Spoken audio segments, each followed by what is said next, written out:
તો કેમ છો મિત્રો, તમારું સ્વાગત થઈ ગયું છે આપણા એક નવા વિડીયોમાં। તો આજના વિડીયોમાં હું તમને શીખવાડીશ કે આપણે ઇન્સ્ટાગ્રામમાં જે ઓનલાઈનનું આઇકન આવે છે, આ રીતે તમે ઓનલાઈન હોય તો જે આઇકન આવે છે એ તમારે રિમૂવ કરાવવું હોય તો તમે ઓનલાઈન હોય અને તમારે કોઈને ન દેખાડવું હોય કે તમે ઓનલાઈન છો, તો એ આઇકન તમારે રિમૂવ કરવા માટે પહેલાં આવી જવાનું છે હોમ પેજ ઉપર, પછી ત્યાંથી અકાઉન્ટ પેજ ઉપર વ્યૂ જવાનું, આ 3 લાઈન આવે એની ઉપર જવાનું,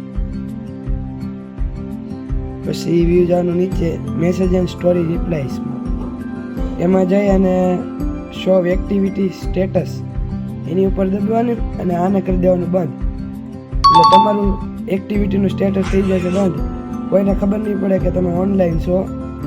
તો બસ આજના વિડીયોમાં આટલું જ છે। આપણો વિડીયો સારો લાગ્યો હોય તો સબસ્ક્રાઈબ કરી દેજો ચેનલને અને વિડીયોને લાઈક કરી દેજો। જય હિન્દ, જય ભારત।